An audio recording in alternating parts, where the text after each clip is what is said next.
The violence erupted after the acquittal of 4 white policemen in the beating trial of black motorist Rodney King. There's been looting, buildings have been set ablaze, and some motorists have been dragged from their cars and beaten. So far, 9 people are reported dead, scores of others have been injured, and Governor Pete Wilson has declared a state of emergency today, Thursday, April the 30th, 1992. From NBC News, this is Today with Bryant Gumbel and Catherine Currick. Would like to say good morning, but as we hit 7 a.m. Pacific time, there isn't a lot good to be said about this Thursday morning. What a terrible situation, and it is so upsetting, and I simply cannot watch those pictures. Yeah, this one has been rather ugly. We're going to be talking about what's going on in L.A. throughout the morning. We'll have a number of special guests. The new police chief of L.A., Willie Williams, will be joining us. We'll also be talking with some representatives of the community. But let's get things started by going out to Los Angeles, where NBC's George Lewis is standing by with the latest news and official reaction to all the violence that's going on there. Good morning, George. Good morning, Bryant. The Los Angeles Police Department is on a full tactical alert. All off-duty officers have been called in. 750 highway patrolmen and 2,000 National Guardsmen have been mobilized in case they're needed to assist. Angry mobs set scores of fires in the predominantly black south-central part of the city. There were so many blazes, the fire department couldn't respond to all the calls and just let some buildings burn to the ground. Firemen reported people were shooting at them, and at least 2 firefighters were wounded. Looting broke out in many neighborhoods before police moved in and began rounding up suspects. Officers had problems coping with the situation all night. The crowds overturned a police car, one of many vehicles destroyed as the evening wore on.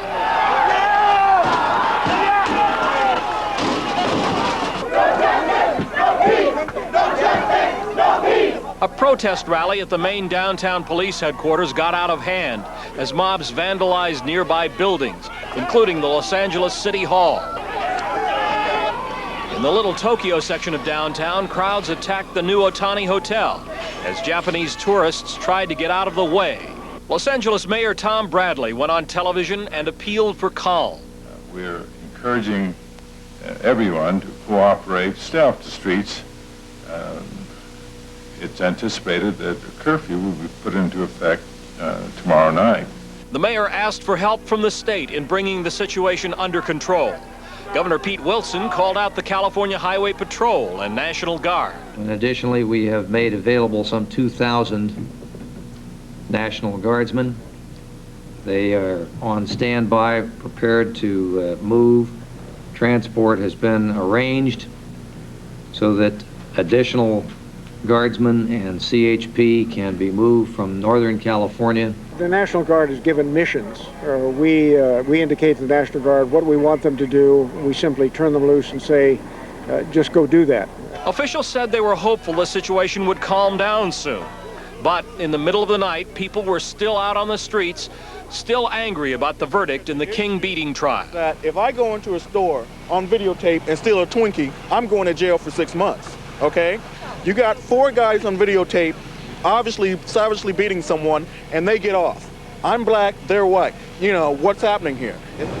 Police are out in force in south central Los Angeles at this hour, riding 4 to a car, dressed in full riot gear, now trying to crack down on the arson and looting. Bryant? George, what can you tell us about the fires? Are most of them now under control?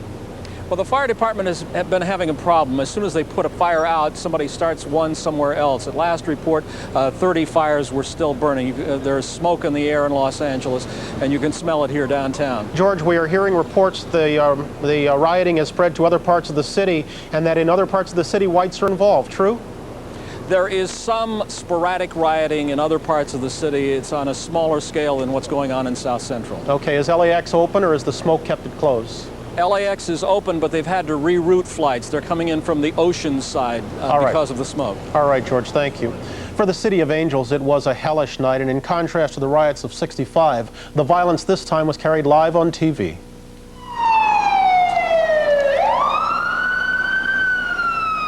For America's most image-conscious city, the images were shocking, and TV brought them into the living room. But the mayor has declared and has turned to Sacramento for a similar declaration. We're in a night out of control in the city of Los Angeles. We have a freeway that's been shut down. a state of emergency that's been called in our city. We have fires burning out of control that the fire departments can't get to. The violence began around 5 o'clock Pacific time in the area around this liquor store in South Central LA. At first, there was just looting. Soon after, viewers saw live pictures of motorists being pulled from their vehicles and beaten senseless. It was reminiscent of what happened to Rodney King. They're pulling the driver out of the van and they're kicking the driver and beating the driver. The driver's only mistake was entering this area. He's been kicked in the head. He's laying in the street. Okay, this is it. Terrible, terrible pictures. This is what all this guy did was enter this area. That's his only crime.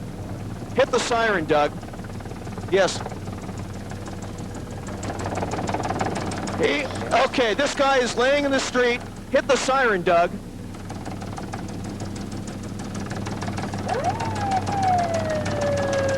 He is bleeding unconscious in the street. Ross? Oh, it's tragic. Here's the situation. Moments later, yet another driver was beaten. Drivers of automobiles and trucks that enter this area can expect to, oh, look at that. Terrible. And there's no police presence down here. They will not enter the area. That's right. This is attempted murder. They're picking his pockets now. Okay, I think we just took a round. I think we just took...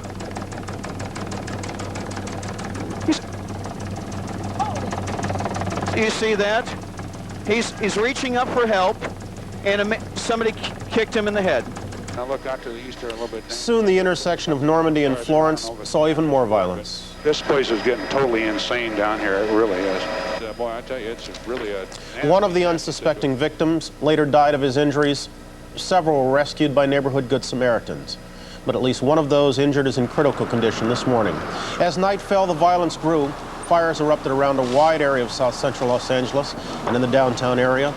All of it was carried live on local TV. Totally out of control. Firefighting units have been maxed out. They're fighting all the fires they can fight. Well, breaking and entering and arson on television. Pretty serious charges. Several times, members of the media were dragged into the melee. It was a night Los Angeles residents won't soon forget. The freeways and the palm trees, symbols of the city, framed in a fire ignited by anger and race. And we've one postscript to that tape. We understand from the writer who cut the tape that that man you saw being pulled and beaten is now in the hospital. He is on life support system. He is not expected to survive. Unbelievable, scandalous, racist. Those were just some of the reactions to the verdict that prompted people to vent their anger in the streets of South Central Los Angeles. A verdict of not guilty, which acquitted 4 white officers of the brutal beating of black motorist Rodney King. Keith Morrison is in Burbank with a look at the decision that sparked the night of violence. Keith, good morning. Good morning, Bryant. In fact, the jury may have been worried about the decision it knew it was going to make. The jury in the Rodney King case was anonymous, was never seen on television, was carefully shielded from the public and from growing speculation during the week it spent making its decision. It turned out that except for one count on which it was unable to make a decision at all, the jury had known for days what its verdicts would be, though the courtroom to which they were read was full of tension. Not guilty of the crime of assault by force. And at that moment, miles away, a black minister watched in astonishment, crying, knowing what might be coming. Not guilty of the On and on went the disembodied voice, not guilty of assault with a deadly weapon, of filing false police reports, of using excessive force. Except on that count, no decision in the case of Officer Lawrence Powell, who might possibly be retried. Still, Powell felt vindicated, happy. Very happy. Though almost no one shared this opinion. This isn't something that you should base an emotional reaction to. But others reacted with a sharp intake of breath and shock. I just don't know. I just don't know. The jury left quickly and quietly, saying its members wished to speak to no one. But as the defendants left the suburban courthouse, picked because it was so far from the passions of the city, there was an eerie forecast of the evening and long night to come. And there is evidence that in some quarters, the verdict was not entirely unexpected. Some LAPD officers had been told to anticipate acquittals, and $1 million had been set aside to pay for police overtime after the trial, which, of course, turned out to be a tiny fraction of the cost of this dreadful night in Los Angeles. Brian? All right, Keith, thank you. On the phone with us now is one of the 12 jurors who acquitted the 4 policemen who beat Rodney King. We've agreed to the jurors' request that their voice be distorted so as not to reveal their identity. Good morning. Good morning. Are you still convinced this morning that your decision was the proper one? Absolutely, without a doubt. No hesitation? No hesitation. For you, what was the determining factor? There was no one single determining factor. The video was helpful, and it also was detrimental. But without it, it clearly showed what was going on there. The fact that Rodney King was not being abused. Rodney King was directing the action. He was the one that determined how long it took to put him in handcuffs.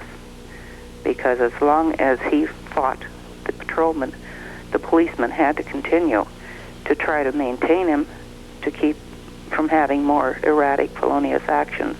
You say King controlled the action. At what point, when he was lying there taking blows, do you think he lost control of the action? He did not lose control. You don't think he ever lost control of the action? He never lost control. The only time the action stopped was when he finally submitted to arrest. And even during the handcuffing, he was still fighting. During the process, he was laughing and uttering sounds. And no, he was in complete control. The mayor, the governor, even the president of the United States expressed outrage after seeing the video. And for a lot of people, the video spoke for itself. Why didn't it speak for you? The video did speak for me. When I first saw it on the air, when this incident first occurred, I was appalled. But after you sat through the trial with all of the evidence, the witnesses, everything that was there, the video too, you had to see what was going on. Had Rodney King gotten out of his vehicle, as he was ordered to do, and complied with the policeman's orders, nothing would have happened to him. The other 2 gentlemen that were with him in the vehicle got out quietly and were searched for weapons and were handcuffed. That's all it was. But Rodney King chose to do otherwise. Do you think it would have mattered had Rodney King been allowed to take the stand? I really couldn't speculate on that because that was not something for us to look at. But based on the evidence that was produced and given to us, provided to us, the photos of Rodney King a couple of days after the incident that had been taken, the doctors, the medical reports on his condition, he was not that badly hurt. For you, what part do you think race played in the decision? Unfortunately, I think race was introduced into it, but actually, in my opinion, it had absolutely nothing to do with the incident. Had the man been white, had he been of Oriental descent, had he been anything and acted as Rodney King did, he would have been given the same treatment. You were part of a jury that was composed of 10 whites, 1 Asian, and 1 Hispanic jurors. Do you think you have the same sensitivity to racism that a black person might? The same sensitivity? No. We all come from different directions. We're all multinational, though. None of us are one nation. Some of them have black blood. Some of them have Indian blood. The fact that most of us had lighter colored skin has no bearing whatsoever. Nothing. That was introduced during the trial in a vague roundabout fashion, but there was nothing ever proven. Juror, I thank you for being with us. Much appreciated. It's 1:15. Katie. Bryant, the man who headed up the prosecution of the King case in L.A. County is Prosecutor Terry White. He's with us now from our Burbank newsroom. Mr. White, good morning to you. Good morning to you, Katie. You were listening to the juror just now. She said that basically the videotape was both helpful and detrimental to your case. She said that Rodney King was directing the action, that he was in control of the situation. What's your reaction to her remarks? Well, I think that's a theory that was set forth by the defense, a theory that we disagreed with. We thought that Mr. King was not given a chance to comply to any orders. We thought that Mr. King was hit while he was on the ground, and the blows continued, and he was not given a chance to comply. And I think that's clearly set forth in the videotape that you can see Mr. King being struck again and again and again. And we disagree with the juror's interpretation of that tape. She also says she resents any kind of racism being brought into the case. You didn't emphasize racism that much during the trial. Do you wish you had left it alone entirely? No, I think it was brought in when Officer Powell testified, and we had not introduced it up to that point. However, by questioning of the defense of Officer Powell, they asked him about earlier messages that he received, and he claimed some sort of ignorance of these messages, when in fact these earlier messages did contain what we believe to be racist messages. And we were entitled by the judge's order to ask him about that on cross-examination. Messages about gorillas in the mist, etc.? That's correct. Do you think Rodney King, in retrospect, should have taken the stand? Was that a mistake? I don't think it was a mistake. The defense wanted to make this a case about Rodney King, and by putting him on the stand, we would have given them a perfect vehicle for making that case. Mr. King could have been on the stand for up to a week under cross-examination, getting into his criminal background and his violent past. And we thought we want to keep the focus on the officer's conduct and what occurred on that tape, and not on Mr. King, where the defense wanted the focus. How much do you think the change of venue hurt you, the fact that there was no black juror involved in this case? Well, I think there's two issues there. The change of venue hurt us because the district attorney's office believes today, and believed when the change of venue was granted, that you could find 12 impartial jurors in this county who could fairly decide this case. And to take it outside the county, we thought was wrong. But we do believe in the jury system. We do believe in the system of justice, and we believe that wherever we would go, we would find 12 people who can impartially look at the evidence. Unfortunately, the 12 persons we selected disagreed with our analysis of the case. Hindsight is 20/20, of course, but do you wish you had done anything differently? Well, at this point, I don't. It clearly appears that they adopted the defense version of the case, that Mr. King controlled the action. And I think by anyone looking at that tape to say Mr. King controlled the action throughout the entire 81 seconds or whatever the length of the tape was, I think is a bit naive. I don't think he was controlling the action. I think this was a man who was not given a chance to comply with the orders. What will you do about the one count against Officer Powell that the jury couldn't decide? Well, we're going to have to discuss that in our office over the next couple of weeks and determine whether or not we want to attempt to retry Officer Powell on that count, and a decision will be made sometime in the next 2 weeks. What's your reaction, Mr. White, to the violence that's taking place right now on the streets of Los Angeles County?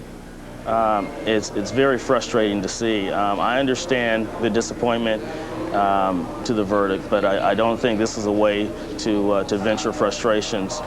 There should be other, more peaceful ways of demonstrating your reaction to the verdict. I'm very displeased by it. Will charges be filed against the people who are causing the violence? That's not my decision to make. That's a decision that will be made by the district attorney or or the deputy DA. So I'm not going to comment on whether or not charges will be filed. But it's our policy to always file charges where we believe there's a violation of the law. Terry White, thank you so much for joining us this morning. We appreciate it. Thank you, Katie. We have much more to come, but first, this is Today on NBC.